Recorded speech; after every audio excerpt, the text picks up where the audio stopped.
It was a crazy experience to kick a game-winning field goal against my old team. Oh, you guys shouldn't have let me go more so, yeah. Full circle of like. I'm not going to use no profanity here, but yeah. Right, exactly. Coaching and parenting, kind of, there's a lot of similarities. Sometimes it's just that simple reminder of like talking about it ahead of time, practicing about it ahead of time, having some visual like reminders, calendars, like this is the plan. I did this sign where I go like this and I go like this. So that means you could bend me, but you can't break me. In that game, I did miss a field goal, and it got to me a little bit because I'm very hard on myself. I still went out there, kicked the ball, got the onside, and then I made the game-winning field goal.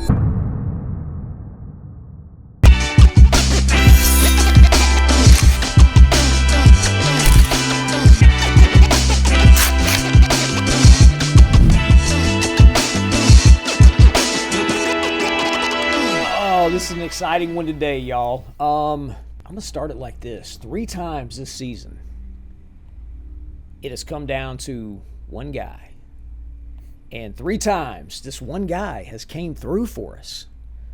And what I want to talk about, not necessarily, because we know you came through, but what I want to talk about today is what actually happens when it's like that Tupac song, All Eyes on Me. Every eye in that crowd is watching Axel Perez, which is my guest today and Isaac's guest on Here's What You're Missing. So let's go straight to it. Let's go to the last one because that's fresh in our mind, our memory. We're in Jacksonville. Let's even go to the kick before the kick. We had to get an onside kick. Which is what? So what are we thinking before we even go? To even get in that position. Well, first off, I just think about I have to get the ball back because we have to get the ball back in order for us to win the game, and it was a pressurized moment for sure. But I have all confidence in me and in my team to do that, and I just thought about what I practice. I practice it so much. I gotta get it down. And I just that we have this play. It's where you hit the guy right in front of you as hard as you can with the ball, and it worked out. It bounced back to us, and then one of my teammates recovered it, and then that's when we knew it was kind of ball game. That's when I knew it was ball game. Same, absolutely. Yeah. I'm standing over there whenever we call that play. Because a lot has to go into that play. Mm-hmm. You have to dial it in on a player. It's not just an onside kick. We are actually trying to drill that guy right in front of us and get that ball to bounce back. You know how hard that is? I mean, that's that's insane. Yeah. And so, okay, we get the ball back. Immediately in my mind, I knew we're going to win this game. So we drive down. Offense does its job. TJ goes down. The rest of the offense does their job. Gets us in the position with, 4 seconds left on the clock, I think, something. Right. 4 seconds left on the clock. We call timeouts. And here comes Axel. Everybody knows it, too, because we got the tunnel blocked off. That's some of the stuff that y'all don't see. It's like, hey, let Axel have his moment back there. Nobody bother him. Nobody talk to him. I'm kind of like your guardian back there. Like, hey, let him do his thing. He's mentally preparing. But that's what I want to talk about, that mental preparation. You walk out on that field. It's 4 seconds, and not only is this just any game, this is the quarterfinal round game for us. What's from in that tunnel? What's going on in your mind in the back of that tunnel? I definitely have a lot of things that I do before that will calm me down because I know if I just let my mind race, it just goes crazy. I tell myself many things, just like I do this so many times, like I practice. Why wouldn't I be able to do it right now? I have these situations where I'm pressurized during practice because I take my time. I act like I get iced, and I stop my rep in the middle of it so I can kick it. But yeah, things like that, it gets me going, it gets me very chill. And then when I'm out there, I just black out, just a blackout moment, because I just. Do you even remember running on the field at all? I mean, it's just crazy because I don't remember the fans. I don't remember nothing.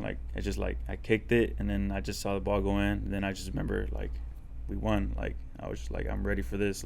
I've done it before, and I'm gonna do it again. I'll do it for my brothers for sure, any time of the week. Man, and that kind of reminds me of that movie you ever seen, For Love of the Game, with Kevin Costner. Mm-hmm. He's a pitcher in baseball, and he's just he's clear the mechanism.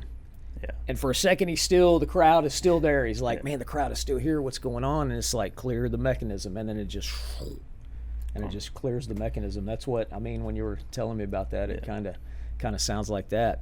So that mechanism clears, everything's in. Let's go through the kick.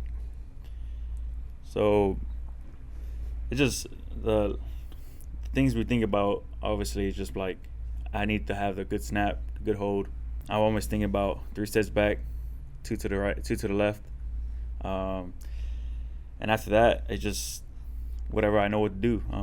It's not like a thing that I'm like, okay, I got to do it this way, I got to do it this way. Like, no, the ball has to go straight every time. I have that. I try to be as consistent as possible with that. But I also got to think about the snap and the hold. The snap has to be good. The hold has to be good. There has been times where the hold has been off, but you have to learn to adjust in the IFL for sure. And it's hard with those balls that we have, the composite balls. They're not the normal NFL and leather balls. Like, they don't travel the same or nothing. It's different. But I practice so much that I've learned how to deal with those type of situations and stuff. Absolutely, and I think that's one thing, this is good. I love talking about this because it's something that a lot of fans don't know. They don't know down to the leather ball. The leather ball has a more truer flight. These balls that we use do not. Definitely not. One little, and that takes us to the goalposts. These goalposts. So I know what I saw whenever I would walk out there. Yeah. But what do you see when you see that goalpost? Because a lot of people don't know this. That goalpost is 9 foot wide. We're talking 3 yards. Yeah. No other professional league is that narrow. But us, 9 foot wide. I definitely think like the margin of error is definitely more higher than the NFL, due to the goalpost being 9 feet wide compared to the NFL. It's 18 feet. It's double the size, and all I think about is just trying to kick that ball as straight as possible, trying to hit it as hard as I can, so I could get a good contact through it. Because if I let go by like a second, just like a different kick comes out every time. So I try to really stay to my 1, 2, 3s basically, and just stay as consistent as possible with that. Man, that's a lot. Yeah, it's a lot. But that's the beautiful thing about the mind. So, all that said, do you try to make, like, you're kicking an extra point in the first quarter to the game winner, the very last kick of the game? Do those feel different? I mean, are you trying to make them feel different? Sometimes I try not to overthink it, and I try not to hit it as hard as I can. But I try to just have the same steps, same kick, same power on all of them for sure. Because I'm telling you, like, you switch something up, like, you mess it up for sure. So that's why I try to stay the same the whole time, just follow my body through. But it's just stuff that I already know and my mind knows how to do without thinking about it, because I practice it so much. Do you have some sort of routine? I know some kickers. I mean, is there a routine when you get back? I mean, I know definitely something I see in you. You like to grab those shoulder pads. I mean, is there? I do that. I forget about stuff like that because I'm telling you, I just black out when it comes down to kicking. But I go back. I kind of shimmy my shoulders to, like, it's just a mental thing where I just think about, like, let all the pressure go, put my shoulder pads down so they won't bother me when I'm kicking and stuff. But I do those 2 things for sure every time I kick. I remember, if I really think about it, I do. But it's just stuff that, like, you got to do, like I said, consistently to get the same result. It's just a brain thing. It probably doesn't even matter for real, but it's just like I just do it because it feels comfortable to me. Yeah, I mean, if you were thinking about it, like, you're gonna feel pressure. Yeah. Pressure's, the situations in life are gonna happen, pressure, but it's that you're able to function under the pressure. Yeah. Like, the pressure doesn't swallow you up, because you've practiced it, you've worked through it, you've played it out. Like, your mind, your body, like, they're able to function under that pressure versus it swallowing you up. Yeah. Otherwise you're not out there kicking.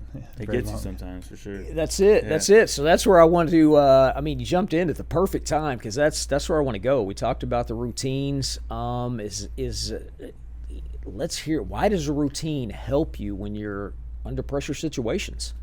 Yeah, I mean, ultimately that's when you know what to expect, when your mind and your body have gone through it before, it's easier for your mind to know this is what's happening next. It has less to consider. And so anything that we can do that reduces the number of choices, the number of decisions, the number of factors that we're having to put into the effort is going to allow the most important parts to come forward. And so that's why you do what you do. That's why you practice the way you practice, is that your mind's like, oh, I've done this. And then your brain and your body and all the hand-eye coordination and the timing and all those pieces that are like the critical parts, the brain can give those the energy versus like noticing the sound, noticing the other situation, noticing the person in the crowd that's yelling or saying something else. Your mind's like, oh, that doesn't matter right now. So yeah, it's a perfect example of how doing it, working through it ahead of time, your mind's like, all right, I've got this. And it's crazy how the brain works and stuff. Like, it's crazy. Performance anxiety. It's a real thing. I know there's tons of people out there that struggle from that. I did early on in my career. So is there something that we can do to explain that performance anxiety on a Yeah. I think there's two lanes. Okay. I think there is the lane that's supposed to work, which is, you practice it ahead of time, you do the different scenarios, you freeze yourself before you're pretending like you're getting the timeout called, and your mind learns from all those situations so that when you're in the actual big situation, everything clears up. You black out in your words. Like, that's the way the mind's supposed to work. And so for a lot of people, for a lot of athletes, when they're practicing, that works, and that's fantastic. And I think that's always kind of plan one. I'd say there's also version 2, which is you do all the practice, you practice the scenarios, and you get out there in the actual situation and it does swallow you up. And I think that still goes back to the mind and how it's both feeling the pressure that's real, but how it handles it and processes it can be extra. And so when those cases happen, you can start looking at more the mind. How can I get the mind to a better place, a stronger place, so that we can move forward in our ability to function under pressure. So I think you always practice the tried and true version first, but when that's not working, I don't think it goes to some new practice scenario. I think a lot of times it can come to the brain itself needing to be looked at, of like, how can I get it in a better place so that I'm not turning this situation into something bigger than it was. I think that needs to be talked about so much, because we've all had the coach or the coaches that have, as a kicker, I know I have, they put you out there in a situation, they're like, if the kicker makes this, we don't have to run sprints today. So all the team is like, it's on you, man, let's go. You get us out of practice early. But it's like you said, that situation can, you practice, but it's still it doesn't get to that. I don't know. You still go out for that game winner, and it's like, okay, I kicked a thing to make us not, run sprints, and my whole team was counting on me. But there is something deeper that still has to be addressed in a lot of people. Yeah, a game winner is a big deal, right? Yeah. Like, that is a bigger deal, legitimately, than your team having to run sprints, and like, that's okay. But if you're in that game winner situation, and your brain is instead perceiving it as, if I don't make this kick, it's the end of the world. Yeah. Like, I've turned it into something bigger than reality. Now it's no longer the practice scenario that's the issue. It's my mind just turned that into something bigger. How do I get that not to happen again next time? Otherwise, we're going to be in the same place. Absolutely. And I think this is the most nervous that I've ever seen Axel in a sense. So this says something right here about this guy's mental preparation. I mean, the lights are on him. So you handle yourself well on the field, man. Yeah, absolutely. That's right. So let's switch gears. This is something. I mean, I don't really like talking about this as a kicker, but sometimes it needs to be talked about. What is when you think back, what's a miss that's man, I know I got one that sticks in my mind. It makes me sick to think about it. But what do you got? I think one of the misses that really like got to me for real, like personally, was in college. I did miss a game-winning field goal. It was with my team at Hampton University. We were playing against Albany, and my coach had a lot of faith in me. And we kicked the ball. He wanted to just finish the game. He kicked the ball on third down. He was like, "Let's kick it." I said, all right. I was confident. I was like, all right, I'm going to make this because I don't really miss. Yeah. It was like a 35-yard field goal. Yeah. I remember it was yesterday. I was on a right hash, kicked it, completely shanked it to the left. Everybody just like looked at me like, what happened? And I was just like, even though it's my fault, but it's not really my fault, like as many say. But at the end of the day, I'm very hard on myself. And that one got to me. That made me the man I am today for sure. I switched everything up, like the way I practice, everything, like mentally. I'm pretty sure you see me when we practice together. You tell me I'm not mentally right now. Like I gotta mentally get right. I can like, see it because I'll tell you, it's time to flip the switch. I gotta snap it. And then that one really stuck to me for sure. And we won the game still in overtime. But it was to win the game. And I still was like, even though we won, I was like, yeah, it was like the worst feeling in the world. It'll crush you for sure. A missed field goal will crush you, and it's hard to come back, but I did it. I came back from it. I feel good. Absolutely. So let's flip over here because there's a lot of people that don't come back from that. Yeah. It goes the other way. And is that something? I mean, what's going on there? When obviously there's two lanes you can go after that. It's like my confidence is it's done over, or I'm going to get this back. Yeah, I mean, just as you were sharing that, the first thing is like that's how it's supposed to work. Like you're gonna have failures, right? Like you're gonna have times that it hits and it crushes you in that moment. But what you're supposed to do is like get stronger from it, right? Like adjust some things, recognize it isn't actually the end of the world.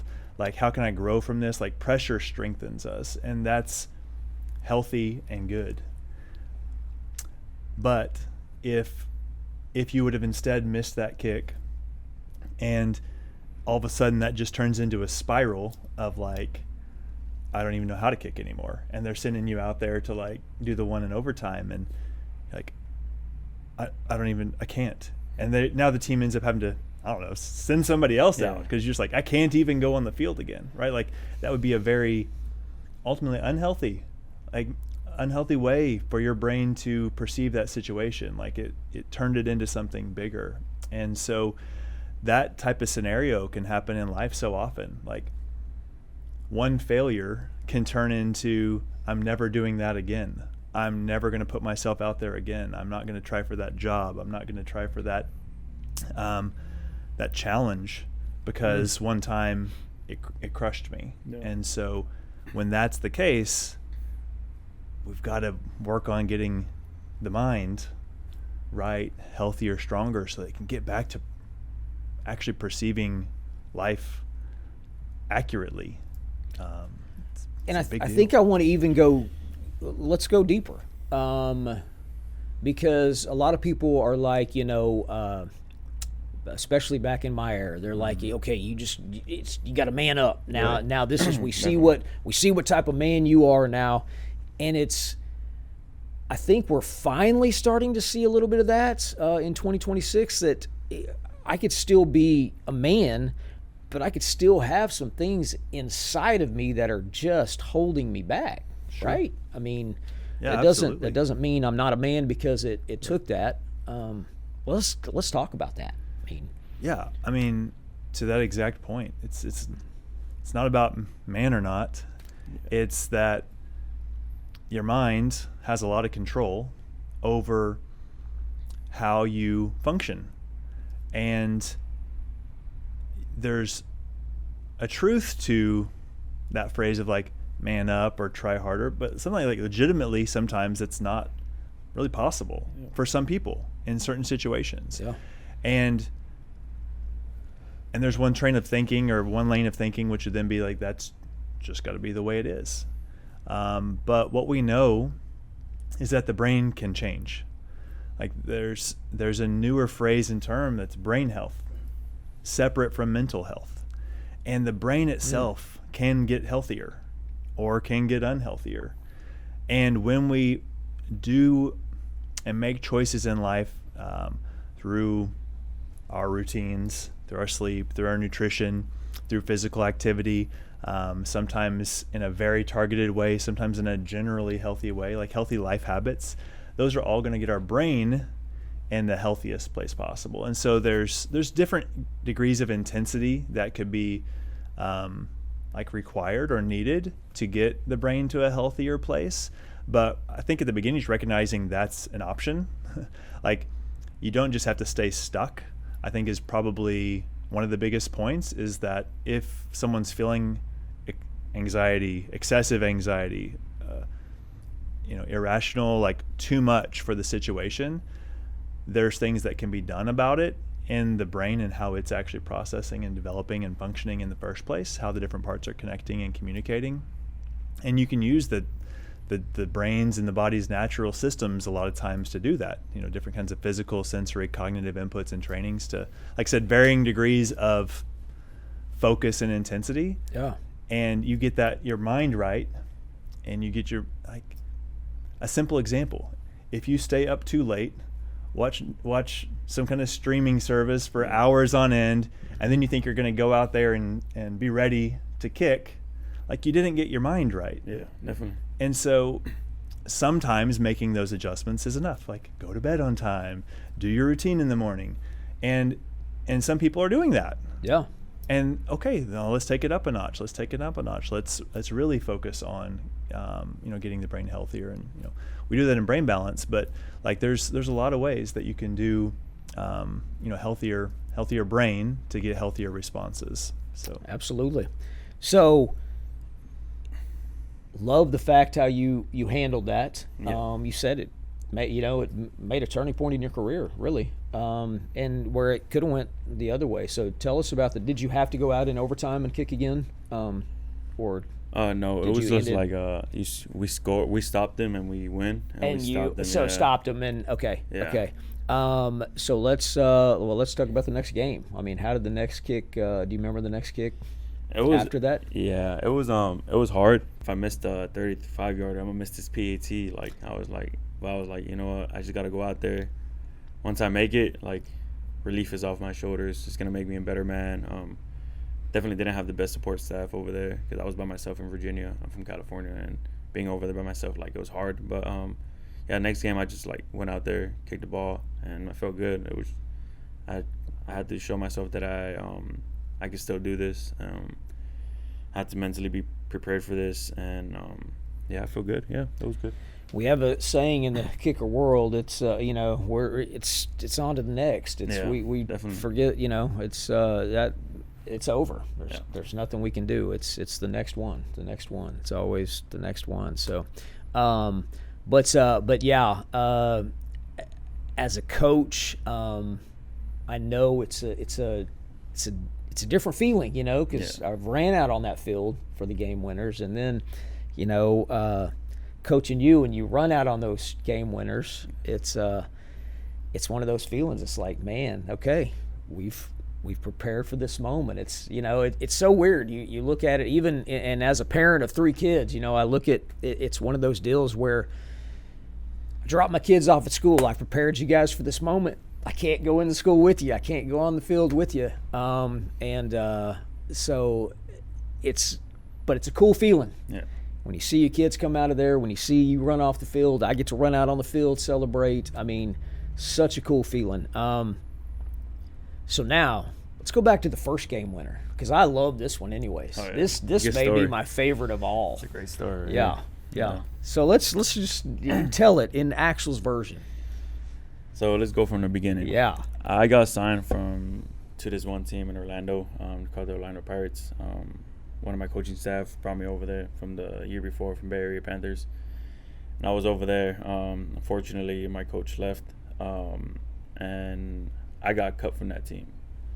Not because I was bad, just I guess some personal issues, I would say. But I got cut from that team, and then I took a week off because of that. Then Tulsa Oilers hit me up. They told me like, hey, we want you to come out here because my coach Billy Beck knew who I was, and Marvin knew who I was. I kicked against him my second game at Orlando, and they liked how I kicked. Signed me there. First week we played versus Fishers. I did pretty good, I would say. Then I kicked against Orlando, my old team. Literally like 2 to 3 weeks after that, if I'm not wrong. Then field goal, it came down to me. They won the game. I was just like, what are the odds of this happening? Like, this is what movies are made of right literally, here. Like, I was like, this has to be like crazy. I wasn't nervous because it's like I'm kicking against my own team. Like, we do this at practice, and I was like, okay, I'm about to destroy this ball. You feel me? They try to scream behind me and like try to distract me. Clearly didn't work. I think that's the best ball I've ever hit in my life. I hit it over the net, straight down the middle. Felt good. It was like literally like a movie. I got this opportunity to do it. Thank God. But yeah, it was a crazy experience to kick a game-winning field goal against my old team. To basically like win them, because last time the Oilers lost them by like a little bit too. By just a little bit, yeah. So it felt good playing against them and just beating them. It's like oh, you guys shouldn't have let me go more. So yeah. Full circle of like. I'm not gonna use no profanity here, but yeah. Right. Exactly. Yeah. No. That's such a cool feeling, because it was, I mean, I'm standing over there like a proud dad moment. I'm like, that's my, but how, know we have a lot of coaching and parenting, kind of, there's a lot of similarities in that. With the pressure of, me letting Axel run out on that field, and know that I've prepared him for that moment. What are some things? I mean, I know school's coming up. I mean, that's a lot of pressure for some parents. Is there some things? I mean, because I know there's some parents out there that are going on, they're feeling the pressure because they know they can't walk in that school with them. Sure. Yeah, I mean, sometimes it's just that simple reminder of like talking about it ahead of time, practicing about it ahead of time, having some visual like reminders, calendars, like this is the plan. This is what we're going to do after school. Just like talking it out, role playing some of it. Hey, whenever you have new friends this year talking to you, what do you say back? Introduce yourself and say, hey, do you want to play with me? Or if they're older kids, like, teens and stuff, it's like, hey, it's everyone else is going to be feeling nervous too.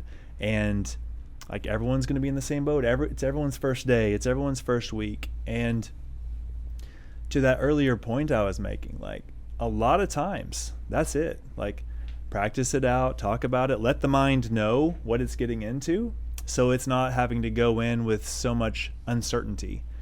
And often that works for lots of situations. Like that works, and do that. Like that's it. Practice it. There's no reason to make it more difficult when it doesn't have to be. And what I would say that second layer is, if you feel like you're trying all those things, like we do role play it, we do practice it, we do have the calendar, we do all the different reminders and steps, and it's like it doesn't click. Well, then maybe it's not the strategy that's the problem. Maybe it's the receiver, like what's going on up in here it's not landing, it's not being drawn from in the right moment. Maybe we know all the right rules, maybe we know all the right ways to respond. If when we do role play it, they could tell you 12 different ways to respond to the teacher or to the other kid or the situation. I should do this, I should say that, I should walk away, I should use my words, I should remember that what their opinion is about me doesn't matter. Like they can know all of that, but in the moment, if it hits harder, we kind of freeze up, over perceive it. All the strategies go out the window. Yeah.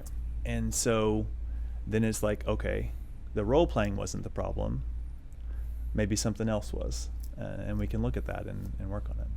But you always start with the tried and true strategies of talking it out, practicing it out. Absolutely. Just like Absolutely. kicking, man, it's crazy. Just like what? Just like kicking, it's just crazy. It's so many parallels, no doubts about it. Which, and talking about parents, I mean, I've got to talk to your mom on the phone the other day. So I know the support you have back home. I got to meet your girlfriend in Green Bay. Talk about that a little bit. What does that mean? What do you talk to them about your game winners at night? Definitely. Before the game talks, do you have Yeah, I try to call my girlfriend and my family all the time. Family means everything to me. I try to talk to them. They calm me down a little bit, just to have them have someone looking at you. You get me? I know they're gonna look at my games. They support me a lot. My girlfriend's one of my biggest supporters. She flew out to Green Bay from California, see it, so man. it's she tries to be there whenever she can, and if she doesn't, then she basically almost cries. That's how much she wants to be where I'm at. But yeah, definitely they play a big part of where I'm at right now because they're a big support system. I basically do it for them. I want to make it big so they don't have to worry about anything. But absolutely, they're my light for sure. If I'm going through it or something, I just have to. They're just one call away. I just call them and then they calm me down and stuff like that. So yeah. I love the one thing you said before we even started this podcast. We were just sitting here talking, and you said you walked out. It's one of the first times you walked out on a field in Green Bay before you kicked the ball, and you smiled. Yeah, I smiled. I was just confidence. Especially if I have one of my family members out there with my girlfriend or something. I'm just I feel confident. I'm not gonna mess this up in front of them. I just how confident I am. I'm just if you guys put me in that situation again, it's over with. We're gonna win the game. It's just different. I'm a different me. That's how I told a lot of people. I told my girlfriend was coming to the game. I told him it's a different me. You're gonna see a different me, definitely. You did. That's one of the first things you told me. Yeah. And I did very good that game. Even the Quad City game, I got such a player of the week because my family was there and one of my closest friends and everything. And it feels different, kicking in front of them for sure. Having a support system there, they came out all the way out here to see me play and stuff. Yeah. So, yeah. I love that. And so, if I'm lucky enough to get to coach you next season, if somebody above us does not sign you, hopefully. I'm gonna have you. I mean, if she's not there to make it, I'm gonna put her on FaceTime, so that way at least she's there at the game with us. Something. So, Axel, she's here with us. Smile when you go out there. I'm gonna remember that. Yeah. I'm gonna remember that. All right, let's do some rapid fire here, just for some. Let me break out the glasses and just that way we can. Now you're not on the. You can relax. Yeah, yeah. Man, I'm telling y'all, we got this guy. Now we know what makes him nervous. An interview can make him nervous. But hey, so let's talk about that real quick too, because that was pretty cool. After Jacksonville game, walked up to the camera, and I love you. I mean, you did the. Oh yeah. So I did this sign where I go like this and I go like this. So that means you could bend me, but you can't break me. And I use that phrase because in that game I did miss a field goal, and it got to me a little bit because I'm very hard on myself. But at the end of the day, you can't break me.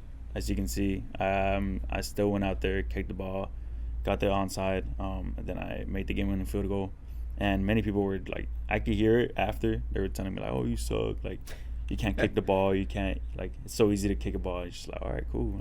You're gonna figure it out soon. Yeah. So don't put that ball in my hands because it's gonna definitely cost you. And that's why I did that and also I knew other people were watching and stuff. So absolutely. Oh yeah. They were watching. We got to see the video of your old team. Some happy for you. Some necessarily maybe not.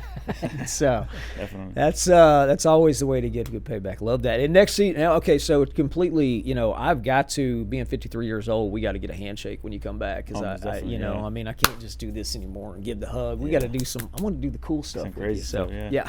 Definitely, we got to get that down. We're gonna come back with that. All right, so here we go. Rapid fire. 50-yarder in the first quarter or a 30-yarder to win it? 30-yarder to win it. Love it. Does icing the kicker actually work? No. Absolutely not. Quit using your timeouts, coaches out there. That drives me. I'm like, y'all just give us a time to regroup, relax, and know we're gonna visualize and kick Actually, that and actually make it calms me down. It's crazy. You and me both. Yeah. You and me both. Absolutely. Talk to you before the kick or leave you completely alone? Completely alone. 100%. That's why I had that hallway blocked off for you all the Got to. times. Have you ever hit one and immediately thought, this is not going through, I missed it?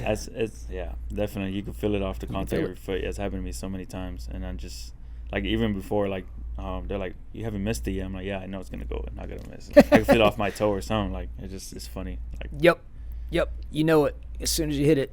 Craziest thing you ever heard somebody yell while you're kicking? that was crazy. I have a story for that one, too. I'm sorry it's rapid fire, but It's okay. Now let's hear it. Craziest thing, my coach passed away the week before that, and then I went out there to kick a game-winning deuce, and then someone told me something like, oh, how's your coach doing? Like, he passed away. That's crazy. That one hit me, but after I kicked it and I made it, dude, I went looking for him, like, telling him, like, what'd you say? Like, I tried to, like, I was so mad. Wow. That one almost got me, but making it against him, like, it felt amazing. Like, it was good. so good. Wow. That's a cool story. Cool, not cool, but cool. Yeah, I got you. Yeah. Game-winning field goal or touchdown. That's easy. Game-winning field goal. I let you Definitely. off on Got that to one. be. Always. Got to be. Who gets more nervous on a game winner, you or me? Probably you, yeah. You're a little more nervous than me. But the deal is that's the thing. I mean, it's out of, but I know we've prepared, and I know who you are, and yeah, absolutely. So I mean, that's it, y'all. And do you have, because I already did the closing? Do you have anything that you want to add in right here that we can add lead in? We got time for anything you want to. That was dope. That was fire. I can lead you into something, Isaac, or you can add something in. I don't think so. I feel like the main point that I was trying to come across with was like, try all the normal strategies first. They work a lot of times. But Here, let me lead into something for that then. Let me lead into something with that last question. well, I'm just well, before you do though, but like I feel like I've already said that Have you? 2 or 3 Okay. times. Okay. So I don't Okay. I don't feel like there's any other main All right. point All right. that I think is because that, yeah, and also like everything you're talking about is like putting yourself in the situation so that when the big moment comes, it works. And the thing is that's right. Sure. Until it's not. Yeah.